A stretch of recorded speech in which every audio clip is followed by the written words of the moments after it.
Alright, today we are looking at a Reed Manufacturing Machinist Vise, model 106. 6 is the jaw size. We're looking at 6-inch jaw.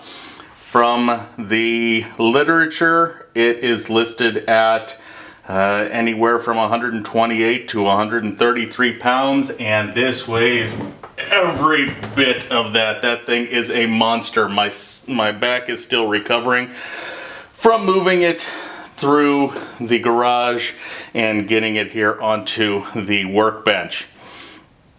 It looks to be in reasonably good shape. It has definitely seen some use. I don't know how much you can see here, but this handle is a little bit Kings Islandy. It is waving all over, which is perfectly fine. This has seen a lot of use and reflects that, and there's nothing wrong with that. From the marks in the top, it looks like it has seen some grinding. You can see some marks where the grinder slipped a little bit, but overall it looks to be in pretty good shape. I have done a little bit with this so far. I tossed some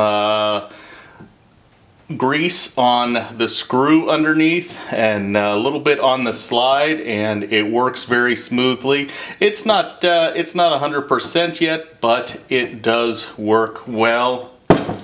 The jaws look like they have the original hardened insert here. It has no traces of any grooving or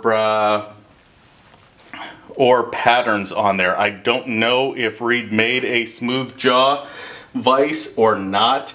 From the literature, looking at comparison pictures of what was advertised and stuff, this has the Reed Manufacturing Company, Erie, Pennsylvania, USA, molded in here, cast in there. No patent numbers here at all that have ever been there, nothing there. So I'm guessing right now that this is somewhere between 1915 and 1930 build date. I would like to find out when it was actually built, so if anybody has any input, I would love to hear. I have done a little bit of work so far with just with a wire brush, a little bit of Dremel with a little wire wheel, a soft wire wheel, and I've been going at it a little bit to see what it looks like. The paint looks original with a little bit of citrus degreaser. The paint almost wipes right off. Looks like it definitely is an old paint. There's nothing underneath, again leading me to think that it is original. I don't really know. But this one's going to get fully maintained, maintenanced, see all the maintenance stuff, and it's going to get mounted to this bench. Hopefully we're going to be doing some more videos off of this bench on some mechanical stuff and some educational stuff and all kinds of stuff. We will see. Let's see what we can take a look at. Well, upcoming, got some grease on this, but I've got a couple GE dishwasher thermistors and float switches that we're going to take apart and look at. I had a problem with them. Looks like other people have too, so we're going to take that apart, see what's in there, what fails. But anyway, back to this vise. A little bit of grease on the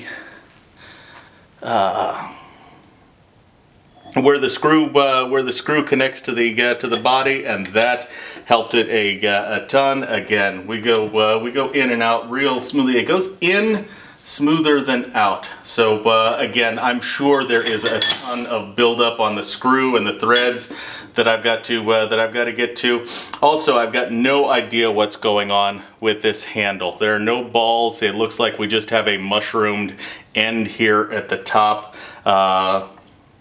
with some flats in it. Very well may have just taken the balls off, heated it up, and mashed a little mushroom head at the top of that. I don't know. If anybody has any input on that, I would appreciate it. Let's see, what else can we do? Looking at the backside Backside, there's not much to it. It is a vise. We will see. Again, looking for some reactions to this. If there's anything I should look for when disassembling it, I don't know. I've wheeled this all the way out. We can actually do that here. I can take it all the way out, and it's going to flop down when the balance point tips, but we can still keep working with that.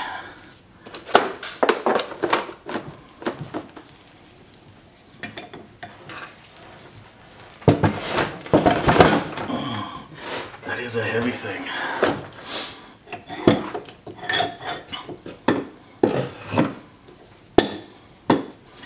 Everything goes out smoothly. It's got a little binding where I'm sure there's some buildup that needs to be cleaned out. You can see it's not really dragging across there at the top, which is good. But I get all the way out to the back, and it does tighten up a little bit after the movable part has gone inside the base. So I don't know if there is anything that's holding it in mechanically, or if I just need to wind it out a little bit more. Let's see, it's tightening up a little bit right there. It's fully inside about an inch, and I don't know whether I should just crank it out or let it be. So again, any thoughts on that are appreciated. Let's wind this back in and see how the jaws go together.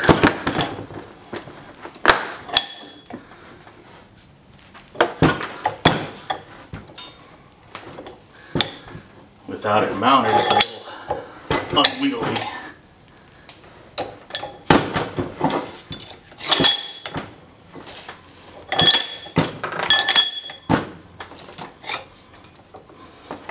Sorry for your speakers if that made a big clang. I'll try and get rid of that before I upload it.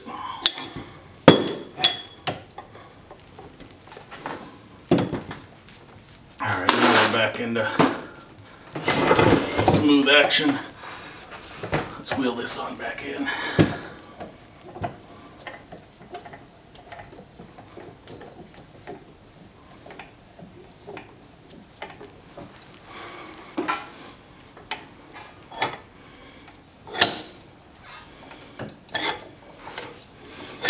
When you get into the main range of action, it's at one finger right now, and it's only getting smoother, so that's all nice. The jaws clamp well. Let's see if we got a piece of paper around here.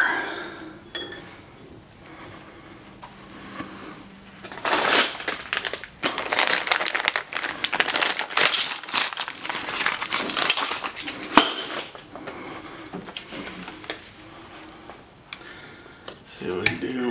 Get a little corner there. Grips that real nicely. That's loose.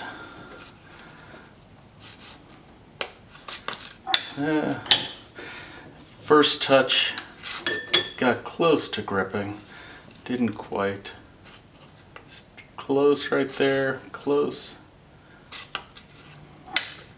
Looks like we got a little bit to smooth out here. This over on this end, definitely nice and tight. A little bit of looseness here, but with a little extra clamp, it cinches right in. So that again is the beginning of this project, a Reed Manufacturing Company 106 Machinist vise. It's going to see a full cleanup and repaint, and we'll get some glamour shots of it and go from there. So again, welcome the comments on the couple questions that I had, and hope you enjoyed taking a look at this old monster.